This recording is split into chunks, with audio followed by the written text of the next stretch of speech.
আসসালামু আলাইকুম বন্ধুরা, কেমন আছেন আপনারা? আশা করি সবাই ভালো আছেন। আলহামদুলিল্লাহ আমি ভালো আছি। আবার একটি নতুন ভিডিও নিয়ে আপনাদের সঙ্গে চলে এসেছি মিজানুর রহমান আজারির ওয়াজ। আপনারা যারা যারা মিজানুর রহমান আজারির ওয়াজ শুনতে ভালোবাসেন তারা ফুল ভিডিওটি দেখতে থাকেন, আশা করি ভালো লাগবে। নবী একবার মসজিদে ঢুকে দেখলেন এক সাহাবী নামাজ পড়তেছে, আল্লাহু আকবার। নামাজের মধ্যে এরকম করতেছে, এরকম করে না অনেকে? নামাজের পরে দাড়িও টানে, দাড়িও চুলকে, আছে না নাই? নামাজ পরে জামাও সোজা করে, নামাজ পরে দাড়িও টানে। বিশ্বনবী বললেন লাউ খাশাআত কলবুহু লা খাশাআত জাওয়ারিহু, এর অন্তরে যদি আল্লাহর ভয় থাকতো তাহলে এর অঙ্গ প্রত্যঙ্গের মধ্যেও এই ভয়ের ইমপ্যাক্ট পড়তো। এই সাহাবীর অন্তরে আল্লাহর ভয় নাই, খুশু নাই, এজন্য হাতে পায়ের মধ্যেও খুশু নাই। হাত একবার এদিকে নড়ে, আরেকবার ওদিকে নড়ে। আমাদের এরকম সমস্যা আছে না নাই?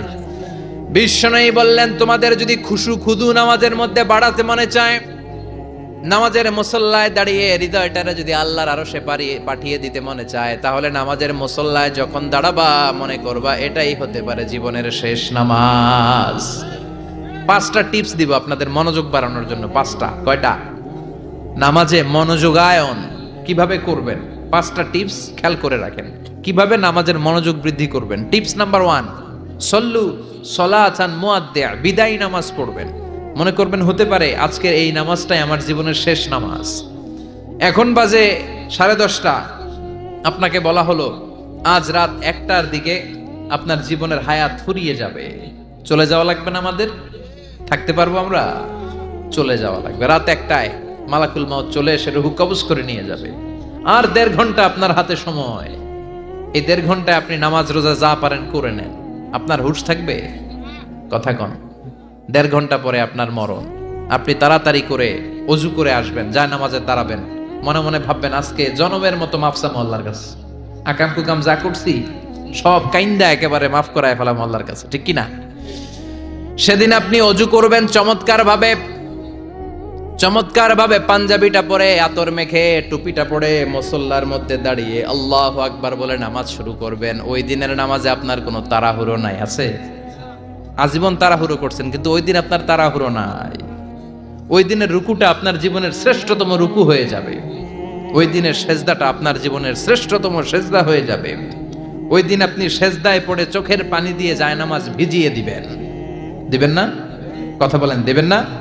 এর কারণ আপনি জেনে গেছেন এটাই আপনার জীবনের শেষ নামাজ, ঠিক কি না?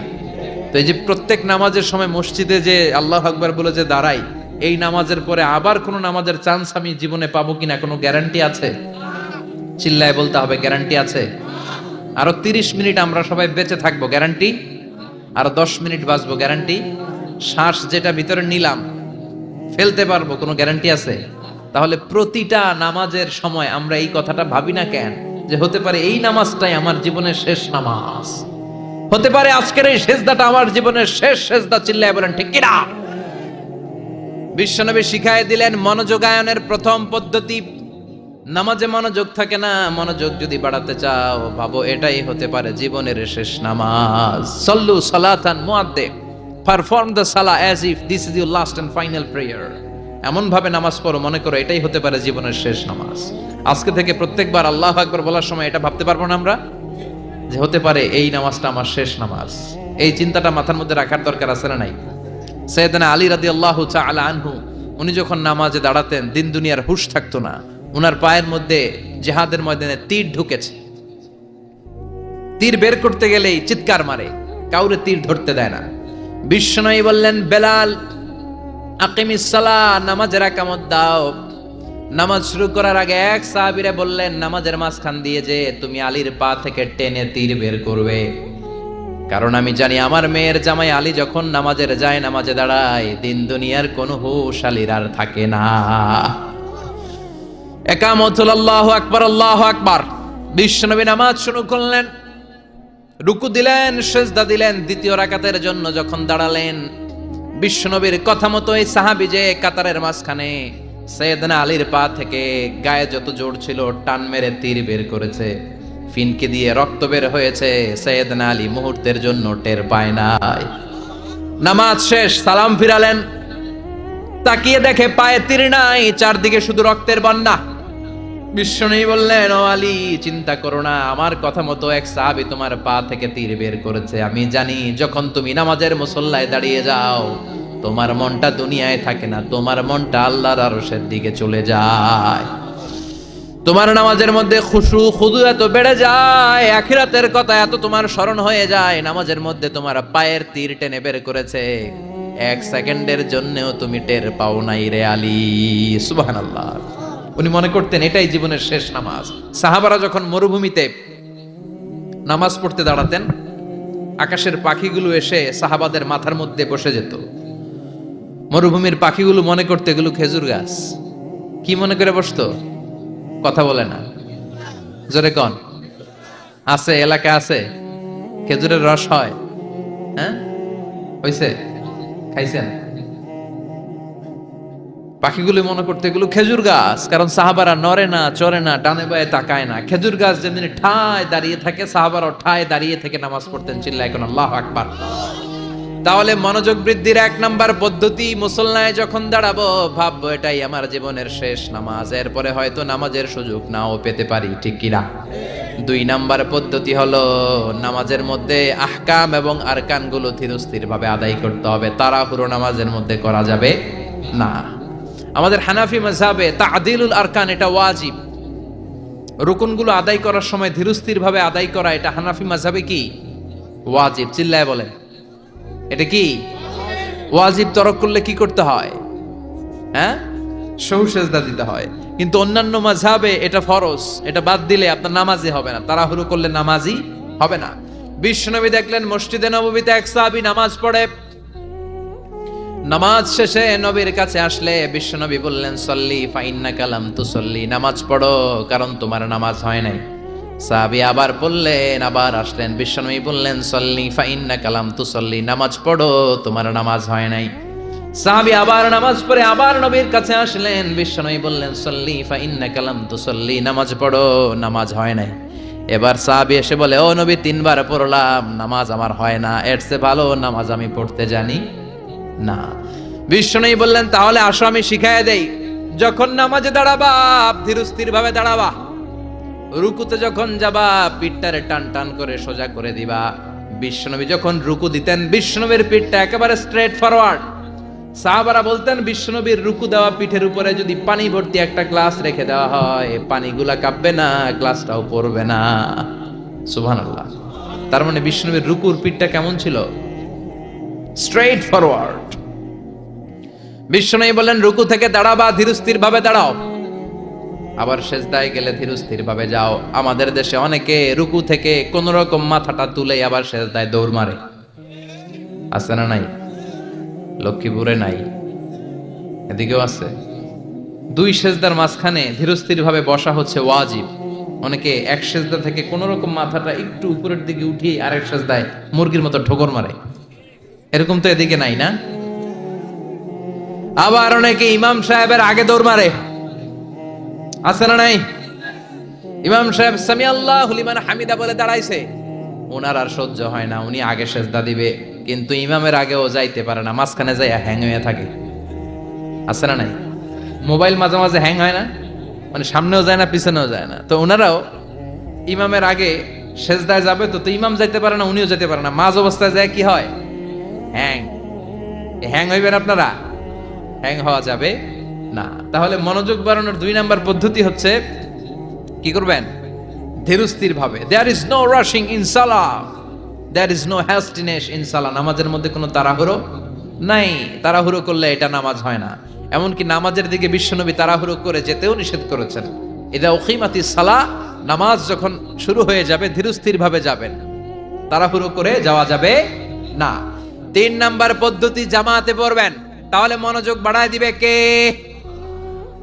বিশ্বনবী বলেন, সালাতুল জামাআত আফদলু সালাতাল ফারদ বি 27 দারাজা। একা একা নামাজ পড়লে যতটুকু সওয়াব হয়, জামাতে নামাজ পড়লে 27 গুণ বেশি সওয়াব হয়। জামাতে পড়ার দরকার আছে না নাই? জামাতে পড়লে আর মনোযোগ এদিক সেদিক যায় না। সবাই আল্লাহু আকবার, আমি আল্লাহু আকবার, সবাই আসসালামু আলাইকুম ওয়া রাহমাতুল্লাহ, আমি আসসালামু আলাইকুম ওয়া রাহমাতুল্লাহ, মন আমার এদিক সেদিক যাওয়ার সুযোগ আছে? কম, ঠিক কি না? 4 নাম্বার, নামাজে যা বলেন অর্থ বোঝার চেষ্টা করেন। আমরা সালাতে যেটা বলি এটার অর্থ বুঝি না। আমরা প্রতিদিন বলি আলহামদুলিল্লাহ রাব্বিল আর রহমানির মালিকি, আবার বলি সামি আল্লাহু লিমান হামিদা, কি কইলাম বুঝি নাই। সুবহান রাব্বিয়াল আলা মানে কি জানি না। আত-তাহিয়াত লিল্লাহি ওয়াস সালাওয়াত ওয়াত তাইয়্যিবাত অর্থ কি জানি না। এজন্য সালাতে যা বলেন এটা বুঝে বুঝে বলার চেষ্টা করেন। এট লিস্ট সালাতে যেটা আপনি পড়েন এটার অর্থটা শিখার চেষ্টা করেন, তাহলে বললে হৃদয়ের মধ্যে টাচ লাগবে, অন্তরে দরদ লাগবে, চিৎকার করে বলেন ঠিক কিনা। 5 নাম্বার পদ্ধতি, নামাজের মধ্যে যে সুন্নাত গুলো আছে সুন্নাত গুলো আদায় করবেন, তাহলে নামাজের মধ্যে মনোযোগ বাড়ায়া দিবে কে? হাত তোলা সুন্নাত তোলেন। রফউল ইয়াদাইন যদি করেন, অভ্যাস যদি থাকে, বারবার হাত তোলা তুলেন, প্রতিবার তুললে 10টা করে সওয়াব। আমিন বলবেন, যে মসজিদে জোরে জোরে বলেন, আস্তে তো আস্তে বলেন, কিন্তু বইলেন, বলার দরকার আছে না নাই?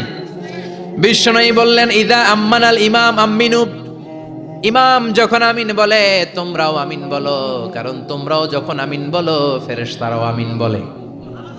তোমাদের আমিন ফেরেশতাদের আমিন যখন মিলে যায় তোমাদের জীবনের সব গুনাহ মাফ করে দেয় কে? এজন্য আমিন জোরে কোন বাস্তে কোন বলবেন, এটা ছাড়বেন না। তাশাহুদের মধ্যে আঙ্গুল তুলবেন, হয় নাড়াবেন নয় তুলে রাখবেন, এটা সুন্নাহ। আশাদ্দু আলা শাইতান মিনাল হাদিদ, শয়তানরে লোহা দিয়ে পিটাইলে যত কষ্ট পায় তাশাহুদে বসে এই আঙ্গুলটা নাড়ালে এর চেয়ে বেশি কষ্ট পায়। সুবহানাল্লাহ কইবেন না? এজন্য মুরাআতুস সুনান, সুন্নাতগুলো মানার চেষ্টা করেন, সালাতে মনোযোগ বাড়ায় দিবে কে? এজন্য আল্লাহ বললেন কাদ আফলাহাল মুমিনুনাল্লাযীনা হুম ফি সালাতিহিম খাশিউন, সফল হলো তারা ঈমান এনেছে যারা।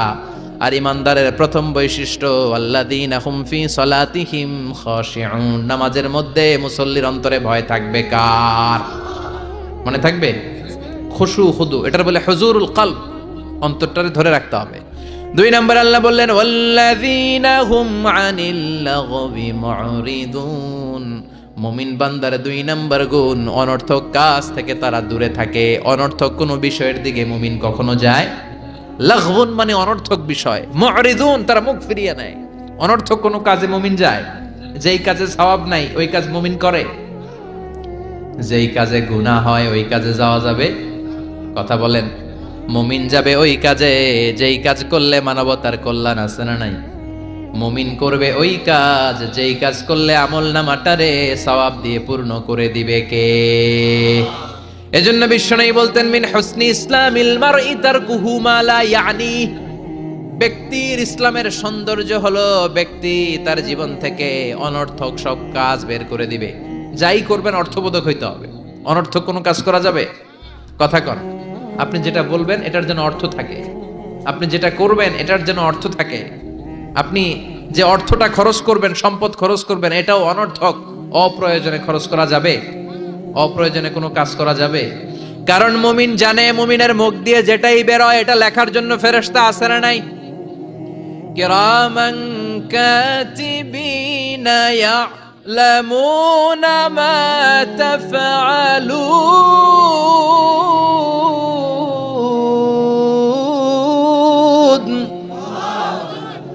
যাই করি ভালো হোক কিংবা মন্দ হোক লিখে রাখার জন্য কিরামান কাতিবিন আছে না নাই? আবার মুমিন জানে মা ইয়ালফিযু মিন কাউলিন ইল্লা লাদাইহি রাকিবুন আতীদ, মুমিন তার মুখ দিয়ে যেটা বের করে সেটা লিখে রাখার জন্য ফেরেশতা আছে না নাই? এজন্য মুমিন যেটাই করবে এটা অর্থবোধক হবে। অনর্থক কোনো কাজ করা যাবে? অনর্থক কোনো বাক্য উচ্চারণ করা যাবে? মুমিন তার চোখ দিয়ে ওই জিনিসটাই দেখবে যেটা দেখলে সওয়াব আছে না নাই? মুমিন মুখ দিয়ে সেটাই পড়বে, সেটাই উচ্চারণ করবে যেটা উচ্চারণ করলে প্রতি অক্ষরে অক্ষরে সওয়াব দিবে কে? চিল্লায় বলেন কে? আপনি যদি অনর্থক কাজের দিকে মনোনিবেশ করেন, ফোকাস দেন, তাহলে আপনি ভালো কাজের দিকে ফোকাস দেওয়ার সময় পাবেন না। আমাদের দেশের ছেলেপেলারা যত আজে বাজে কাজ আছে এগুলো নিয়ে ব্যস্ত আছে না নাই? হিন্দি সিনেমা, ওই যে হুজুর কইতেছে মোবাইল নিয়ে টিপা আছে না নাই? খেলাধুলা, রাজনীতি, এগুলো নিয়ে ব্যস্ত, ফলে ভালো কাজে তারা ফোকাস দিতে পারে না। আর যারাই এগুলো থেকে বেরিয়ে কনস্ট্রাকটিভ কাজ করে তাদের জীবনটারে বরকতময় করে দেয় কে? আমি দেখলাম কিছু যুবক এক জায়গায় ওয়ালের মধ্যে লিখেছে মানবতার দেয়াল। কি লিখেছে? এখানে লিখছে যেটা আপনার দরকার নেই রেখে যান, আর এই পাশে লিখছে যেটা আপনার দরকার লইয়া যান। সুবহানাল্লাহ কোন। তার মানে শীতকালে আপনার যে অতিরিক্ত শীতের পোশাকগুলো দরকার নাই এই হ্যাঙ্গারে ঝুলিয়ে যান। মসজিদে খুব সম্ভব কোন মসজিদের সামনে করেছে মানবতার দেয়াল, এই দেয়ালের এই পাশে অনেকগুলো হ্যাঙ্গার দেওয়া। তারা বলেছে যে এই শীতের পোশাকগুলো আপনার দরকার নেই দিয়ে যান, আর যাদের শীতের কাপড় নাই তারা এখান থেকে নিয়ে যান। এই যে তার চিন্তা, এটা হচ্ছে ইনোভেটিভ চিন্তা। যুবকরা যদি ভালো ভালো কাজগুলো একসাথে করার প্রয়াস পেত, চিন্তা করত, তাহলে বাংলাদেশটারে জান্নাতের টুকরা বানায় দিত কে? এজন্য মুমিনের বৈশিষ্ট্য আল্লাযীনা হুম আনিল লাগবি মুরিদুন, মুমিন বান্দারা কোনো অনর্থক কাজের সাথে কখনো যুক্ত হতে পারে। তার মানে মুমিন যখন নামাজে দাঁড়ায় অন্তরটা চলে যায় কার দিকে? 2 নম্বরে মুমিন কোনো আজে বাজে কাজে যুক্ত হয় না। 3 নম্বরে আল্লাহ বললেন ওয়াল্লাযীনা হুম লিয-যাকাতি ফাঈলুন, মুমিন বান্দাকে যদি আল্লাহ সম্পদের মালিক বানিয়ে দেয়, আল্লাহর এই সম্পদ থেকে গরিবদেরকে মুমিনরা দান করে। কি করে? এটার নাম হলো যাকাত। এটার নাম কি? জোরে কোন। দে যাকাত তোরা দে রে যাকাত, তোর দিল খুলবে পরে আগে খুলু খাত। দে যাকাত তোরা দে রে যাকাত। চিল্লা এখন ঠিক কিনা? যাকাত ফরজ হয়েছে কার কার? হাত তুলেন তো দেখি। যাকাত দেওয়ার মতো লোক আছে না এদিকে? মাশাআল্লাহ, 1 জন, 2 জন, 3 জন, 4 জন, 5, 6, 7। আল্লাহ ভাইদেরকে তুমি কবুল করো। চিল্লায় বলেন আমিন। যাকাত দেয়াটা এটা অপশনাল নয়, এটা কম্পালসারি। ওয়া ফি আমওয়ালিহিম হাক্কুন লিসাইলি ওয়াল মাহরুম, তোমার সম্পদে গরিবদের জন্য আল্লাহ এটা অধিকার করে দিয়েছে।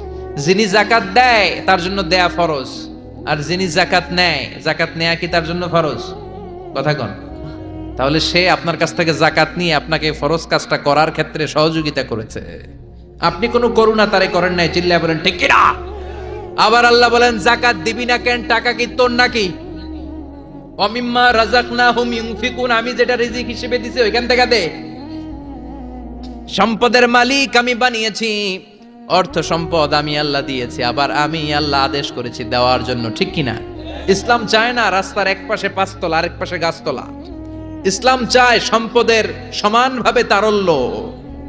যাকাত এটা ফরজ, দিয়ে দাও, তা না হলে কঠিন আযাবের সুসংবাদ দিচ্ছে কে? চিল্লায় বলেন কে? ওয়াল্লাযীনা ইয়াকনিজুনা আয-যাহাবা ওয়াল ফিদ্দাতা ওয়া লা ইউনফিকুনাহা ফি সাবিলিল্লাহ ফাবাশশিরহুম বিআযাবিন আলীম। যারা স্বর্ণ জমায়, যারা রৌপ্য জমায়, যারা প্রাইজ বন্ড জমিয়ে রাখে, যারা ফিক্সড ডিপোজিট করে রাখে, সম্পদের প্রাচুর্যতা থাকার পরেও যাকাত দেয় না, নবী তাদেরকে কঠিন আযাবের সুসংবাদ দেন। কার কথা? চিল্লায়া বলেন। আযাবের কি সুসংবাদ হয় না দুঃসংবাদ? কথা কন। কিন্তু আল্লাহ এখানে বলছে সুসংবাদ। আল্লাহ বুঝাতে চাইলেন আযাবটা বড় করা হবে, ডেঞ্জারাস হবে, মাইটটা বড় ডেঞ্জারাস। আল্লাহ ছাড় দেয় কিন্তু ছেড়ে দেয় না। আল্লাহ ছেড়ে দেয়, কি দেয়? ছাড় দেয়, ছেড়ে দেয় না। আযাবটা বড় করা হবে, মাইটটা বড় ডেঞ্জারাস হবে যারা যাকাত ফরজ হওয়ার পরেও দেয় না। এটা বোঝানোর জন্য আল্লাহ বললেন কঠিন আযাবের দুঃসংবাদ না, বললেন সুসংবাদ দেন। ছেলে পরীক্ষায় ইংরেজিতে ফেল করছে, মা বলে চান্দু ইংরেজিতে ফেল করছো, তোর বাপে আসুক, এমন মাইট দিবে, মাইট দিলে মজা টের পাবি। ওমিয়া মাইট দিলে কি মজা লাগে? কি লাগে? ব্যথা লাগে। তো মজার কথা বললেন কেন? মাইটটা যে করা হবে, মাইটটা কি হবে? করা হবে। এজন্য যাকাত ফরজ হওয়ার পরে যারা যাকাত দেয় না তাদের জন্য করা মাইর আল্লাহর কাছে আছে না নাই? চিল্লায় বলেন। অনেকে দেখবেন যাকাতের শাড়ি দেয়, যাকাতের লুঙ্গি দেয়। যাকাতের শাড়ি বলতে কোনো শাড়ি আছে? কথা কন। এমন শাড়ি, এমন পাতলা শাড়ি একবার ধুইলে দ্বিতীয়বার আর পরা যায়। শাড়ি আমনের দিকে বেসকি দিয়ে চাইয়া থাকবে, রং নাই, আছে না নাই? আবার এই শাড়ি লুঙ্গিগুলো নেওয়ার জন্য যারা লাইন ধরে ঢুকে এরাও পদপৃষ্ট হয়ে মারা যায়, আছে না নাই? কিছু ভিডিও ক্লিপসে আমরা দেখলাম যে হাজার হাজার মানুষ এই পাতলা বাজারের সবচাইতে নিম্নমানের সুতা দিয়ে বানানো যাকাতের শাড়ি নেয়ার জন্য এসেছে। ধাক্কা ধাক্কি আর ভিড়ে পদপৃষ্ট হয়ে অনেকগুলো মহিলা মারা গিয়েছে। কিয়ামতের দিন এই যাকাত নামের এই কলঙ্ক সাজানোর জন্য যে এই আয়োজন করেছিল তাকে আল্লাহর সুপ্রিম কোর্টের কাঠগড়ায় জবাবদিহিতা করতে হবে। চিল্লায় বলেন ঠিক কিনা? যাকাত এটা ছেলে খেলা না, এটা পুতুল খেলা না, এটা যেমন মনে চায় কিছু টাকা পয়সা মানুষের হাতে হাতে 200 করে দিলাম, এইটা না। একজনকে এমন ভাবে যাকাত দাও যেন ওই টাকা দিয়ে তার কর্মসংস্থান হয়, ওই টাকা দিয়ে যেন রুজি রোজগার করে কিছু খেতে পারে। ঠিক কিনা? বুঝতে পেরেছেন? যাকাতের টাকা এমন না 10 টাকা করে আমি 500 জন ফকিরে দিয়ে দিলাম, এটা নয়। একজনের একটা সিএনজি কিনে দেন, তাহলে সিএনজি চালায়া সে তার ফ্যামিলিকে ভরণ পোষণ দিতে পারবে, আর কোথাও যে হাত পাতা লাগবে না। একটা গাভী কিনে দেন, গাভীর দুধ বিক্রি করে ওর জীবন চলে যাবে। ঠিক কিনা? একটা টঙের দোকান, চায়ের দোকান করে দেন, ঝালমুড়ির দোকান বানায় দেন, ওইটা বিক্রি করে করে ওর জীবন চলে যাবে, সুন্দর চলবে, ফ্যামিলিটা চলবে, আর কোথাও যে তার হাত পাতা লাগবে। এটা হচ্ছে যাকাত দেওয়ার পদ্ধতি। আল্লাহ আমাদেরকে বোঝার তৌফিক দাও। চিল্লায় পড়েন আমিন। এরপর আল্লাহ বললেন ওয়াল্লাযীনা হুম লিফুরুজিহিম হাফিযুন। মুমিন বান্দার 4 নম্বর গুণ, তারা তাদের লজ্জাস্থানের হেফাজত করে, তাদের প্রাইভেটকে তারা হেফাজত করে। লজ্জাস্থানের হেফাজত, যুবকদের ওয়াজ। বিশ্বনবী বলেন মাইয়াদমান লি মা বাইনা লিহিয়াইহি ওয়া মা বাইনা রিজলাইহি আদমান লাহুল জান্নাহ। আমার কোন উম্মত তার 2 চোয়ালের মাঝখানে যা আছে, মানে জিহ্বা, এই জিহ্বার 2 পায়ের মাঝখানে যা আছে তার প্রাইভেট, তার লজ্জাস্থানের গ্যারান্টি যদি আমারে দেয় যে এই 2টা অঙ্গের কোনো পাপ গুনাহ সে করবে না, আমি তাকে জান্নাতের গ্যারান্টি দেই। সুবহানাল্লাহ বাড়িতে যায় বলেন। এজন্য আল্লাহ বললেন যুবকেরা খবরদার, নজরকে নিচের দিকে করো। কুল লিল মুমিনিনা ইয়াগুদ্দু মিন আবসারিহিম ওয়া ইয়াহফাযু ফুরুজাহুম। আল্লাহ বললেন ও যুবক, নজরটারে নিচের দিকে নামাও, কারণ নজরটা বড় ভয়ঙ্কর। আন-নাযার সাহামুন মাসমুম মিন সিহামি ইবলিস। এই নজর হচ্ছে শয়তানের বিষ মাখানো তীরবানের মধ্য থেকে ভয়ঙ্কর একটা তীরবান। এই তীর দিয়ে শয়তান যুবক যুবতীদেরকে কাবু করে ফেলে। ঠিক কিনা? প্রথমে নজর, হুট করে কেউ পাপ কাজ করে না, আগে নজর, তারপরে স্পর্শ, তারপরে পাপ কাজ। আছে না নাই? এজন্য নজরের হেফাজত করতে বলেছে কে? আল্লাহ বললেন ওয়াল্লাযীনা হুম লিফুরুজিহিম হাফিযুন। মুমিন বান্দার 4 নাম্বার গুণাবলী হলো মুমিন বান্দারা তাদের লজ্জাস্থানের হেফাজত করে, তারা তাদের নজরকে হেফাজত করে। বিশ্বনবী নিজের মেয়ের জামাতা আলীরে বললেন ও আলী, নজরকে বাঁচাও। ভুল করে নজর যদি একবার কোন নারীর চেহারার দিকে পড়ে যায় রে আলী, দ্বিতীয়বার দিও না। একবার ক্ষমা, দ্বিতীয়বার গুনাহ। ঠিক কিনা? এজন্য নজর হেফাজতের দরকার আছে না নাই? কয়টা গেল? 4টা। এরপর আল্লাহ বললেন ওয়াল্লাযীনা হুম লিআমানাতিহিম ওয়া আহাদিহিম রাউন। মুমিন বান্দার 5 নাম্বার গুণাবলী হলো মুমিন বান্দারা আমানতের খেয়ানত করে না, করে আমানতের হেফাজত করে, আর প্রতিশ্রুতি দিলে প্রতিশ্রুতি রাখে। আমানত, ট্রাস্টওয়ার্দিনেস। বিশ্বনবীর নাম ছিল আল আমিন, আস-সাদিক, আল আমিন। মক্কায় বিশ্বনবীর চাইতে বিশ্বস্ত কেউ ছিল? চিল্লায় বলেন।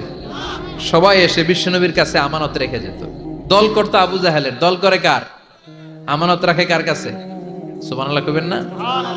লোকজন যখন তায়েফে বেড়াতে যেত, দামি দামি জিনিস এনে বিশ্বনবীরে বলতো আব্দুল্লাহর বেটা মুহাম্মদ, এই দামি জিনিসটা তোমার কাছে রাখলাম, রাখো। বিশ্বনবী বলতেন দল করো আবু জাহিল্লার কাছে রাখো। তারা বলতো আবু জাহেলের কাছে রাখা যাবে না, কারণ আবু জাহিল্লাহ ডাকাত, খাইয়া ফেলাইবো। কথা কন, খাইয়া ফেলে না? ব্রিজ ভেঙে গেলে দেখা যায় যে রড নাই, আছে কি? তার মানে লোহা গেছে কই? রড কই? এক একটার পেটের ভিতরে আল্লাহ 10টা করে পাকস্থলী দিচ্ছে। কথা কন, 10টা পাকস্থলী না হইলে লোহা হজম করা যায়? কথা বলেন। সিমেন্ট খায় ফেলায়, টিন খায়, টিন আছে না নাই?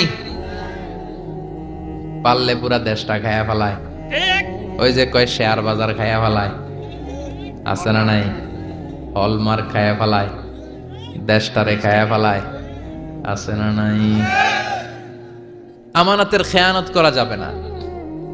ইন্নাল্লাহা ইয়া'মুরুকুম আন তুআদ্দুল আমানাত ইলা আহলিহা। আল্লাহ অর্ডার করেছেন আমানতের হকদার যে হাতে পৌঁছে দাও। কার কথা? আমানতের যে খেয়ানত করে বিশ্বনবী তারে বলেছেন মুনাফিক। মুনাফিকের কয়েকটা আলামত বলেছেন বিশ্বনবী। আয়াতুল মুনাফিকি সালাস, ইদা হাদ্দাসা কাযাবা, মুনাফিক যখন কথা বলে মিথ্যা বলে। ওয়া ইদা ওয়াআদা আখলাফা, ওয়াদা দিলে খেলাফ করে। ওয়া ইদা আতুমিনা খানা, আমানত রাখলে আমানতের খেয়ানত করে। ঠিক কি না? আমানত এটা ব্যাপক বিষয়। এই যে আপনার সুস্বাস্থ্য, এটা আপনার কাছে আমানত। আপনার চেহারা সুন্দর, এটা আমানত। আপনার স্ত্রী, আপনার সন্তান আপনার কাছে আমানত। আপনি সমাজে খুব ফেমাস, এটা আপনার কাছে আমানত। যাকে আল্লাহ যেই দায়িত্ব দিয়েছে ওইটা আল্লাহ তার কাছে আমানত রেখেছে। ঠিক কি না? ইমাম সাহেব, মসজিদের সবকিছু আপনার কাছে আমানত। চেয়ারম্যান সাহেব আপনার কাছে, এই ইউনিয়ন পরিষদের সবকিছু আমানত। মেম্বার সাহেব আপনারও আমানত। আবার যিনি মেম্বার অফ দ্য পার্লামেন্ট, এই নির্বাচনী এলাকা পুরোটাই আপনার কাছে আমানত। চিল্লা এখন ঠিক কি না? যিনি মন্ত্রী, পুরো মন্ত্রণালয় আপনার কাছে আমানত।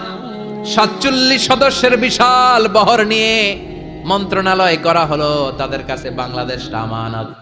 ও প্রধানমন্ত্রী, আপনার কাছে আমার লাল সবুজের পতাকাটা আমানত। সেনাবাহিনীর কাছে দেশের ভূখণ্ড রক্ষা করা আমানত। ঠিক কি না? মেম্বার অফ দ্য পার্লামেন্ট, আপনার নির্বাচনী এলাকায় যদি ইয়াবার আসর জমে, ওই ইয়াবার আসর যদি আপনি ভেঙে না দেন, আপনার নির্বাচনী এলাকায় যদি টেন্ডারবাজি হয়, আপনার নির্বাচনী এলাকায় যদি চাঁদাবাজি হয়, আপনার নির্বাচনী এলাকায় যদি যৌতুকের জন্য কোনো মায়ের গায়ে হাত দেয়া হয়, কিয়ামতের দিন আল্লাহ আপনারে ছাড়বে না। ঠিক কি না? এই সমাজটা রক্ষা করা তোমার আমানত। আপনার এলাকায় যদি কেউ ধর্ষিতা হয়, কিয়ামতের দিন এটার বিচার আছে না নাই? দুনিয়ার বুকে বিচার নাই, কিন্তু আখিরাতে বিচার আছে না নাই? এক একজন জনপ্রতিনিধির কাঁধে যে কত বড় আমানত। শীতের রাতে, কনকনে শীতের রাতে বাস স্ট্যান্ডে, রিক্সা স্ট্যান্ডে, সিএনজি স্ট্যান্ডে কম্বল নাই, কাঁথা নাই, লোকগুলো ঘুমায়। এদের গায়ে কাঁথা দিয়ে দেওয়া আপনার দায়িত্ব। চিল্লা এখন ঠিক কি না? পথ শিশুগুলোরে সেবা করা আপনার দায়িত্ব। সুবিধা বঞ্চিত মানুষগুলোরে ভাতা দেওয়া আপনার দায়িত্ব। আপনার এরিয়ার মধ্যে যা কাম কুকাম হয়, এগুলো সব আপনার উপর আমানত ছিল। চিল্লা এখন ঠিক কিনা? এটা ব্যাপক বিষয়। মুমিনের কাজ হচ্ছে আমানতের খেয়ানত করে না। যার যে দায়িত্ব, সে আমানতকে পূর্ণ করে দেয়। সে আমানতের খেয়ানত করে না, আমানতের হেফাজত করে। আবার বিশ্বনবী বললেন, কারো কোনো গোপন জিনিস যদি তুমি জেনে যাও, এটা লোক লুকিয়ে রাখা, এটা তোমার জন্য আমানত। ঠিক কিনা? অন্যের আসরার, গোপন জিনিস যদি আপনি প্রচার করার দায়িত্ব নেন, আপনার গোমর ফাঁস করে দেওয়ার দায়িত্ব নিবে কে? এজন্য আল্লাহ বললেন, ওয়াল্লাযীনা হুম লিআমানাতিহিম ওয়া আহদিহিম রাউন। মুমিন বান্দার 5 নাম্বার গুণ, মুমিন বান্দার আমানতের খেয়ানত করে না। 6 নাম্বার গুণ হলো আহদিহিম রাউন, মুমিন বান্দারা প্রতিশ্রুতি দিলে প্রতিশ্রুতি নষ্ট করে না। আহাদ মানে প্রমিস। ইন্নাল আহদা কানা মাসউলা, কি কি ওয়াদা আপনি দিবেন, কথা দিবেন, এই কথাগুলো রেখেছেন কিনা জিজ্ঞেস করবে কে? আমরা মাইক পেলে কথা দেওয়ার সময় হাজার কথা দেই, এইটা দিব, ওইটা দিব, ব্লাউজ দেব, মোবাইল দেব, আছে না নাই? কথা কন, টাকা দেব, চাকরি দেব, ভাতা দেব, দেশের চেহারা পাল্টায় দেব, আছে না নাই? পরে সময় মতো সব ভুলে যায়, ডিগবাজি মারে, এরকম আছে না নাই? আপনি যেটা দিয়েছেন কথা, কিয়ামতের দিন সেই কথাটা রেখেছেন কিনা, in the day of judgement আপনারা জিজ্ঞেস করবে কে? চিল্লায় বলেন কে? সব শেষে আল্লাহ বললেন, ওয়াল্লাযীনা হুম আলা সালাওয়াতিহিম ইউহাফিযুন। মুমিন বান্দার 7 নাম্বার গুণ, তারা সবকিছু নষ্ট হতে দিতে রাজি, কিন্তু তাদের সালাত নষ্ট হতে দিতে রাজি না। ঠিক কি না? যে কোনো পরিস্থিতিতে মুমিন নামাজ পড়ে। ওযুর পানি নাই, মুমিন কি করে? তায়াম্মুম করে। সফরের মধ্যে সময় নাই, মুমিন কসর করে। ঠিক কি না? দাঁড়িয়ে পড়তে পারে না, মুমিন বসে পড়ে। বসে পড়ে না, মুমিন শুয়ে পড়ে। মুমিন কখনো থেমে থাকে না। আপনি প্লেনে আছেন তখন নামাজ পড়েন, জাহাজের মধ্যে আছেন তখন নামাজ পড়েন, জমিনে আছেন তখনও পড়েন। গোটা বিশ্বের সব মানুষের জন্য এই জমিনটারে নামাজের জায়গা বানিয়ে দিয়েছে কে? মুমিন সব কামাই দেয়, নামাজ কামাই দেয় না। এজন্য 7 নম্বরে বললেন, ওয়াল্লাযীনা হুম আলা সালাওয়াতিহিম ইউহাফিযুন। মুমিন বান্দার বৈশিষ্ট্য হচ্ছে তারা সালাত কামাই দেয় না। হাফিযু আলা সালাওয়াত ওয়াস সালাতিল বুসতা। নামাজগুলো সংরক্ষণ করো, কিয়ামতের দিন নামাজের হিসাব আগে নিবে কে? ভিডিওটি ভালো লাগলে একটি লাইক, কমেন্ট ও শেয়ার করে পাশে থাকবেন বন্ধুরা। যারা যারা শেষ পর্যন্ত ভিডিওটি দেখেছেন তাদের জন্য অনেক অনেক ভালোবাসা থাকলো বন্ধুরা। আরও নতুন নতুন ভিডিও পেতে চ্যানেলটিকে সাবস্ক্রাইব করে পাশে থাকবেন বন্ধুরা। ভালো থাকবেন, ধন্যবাদ।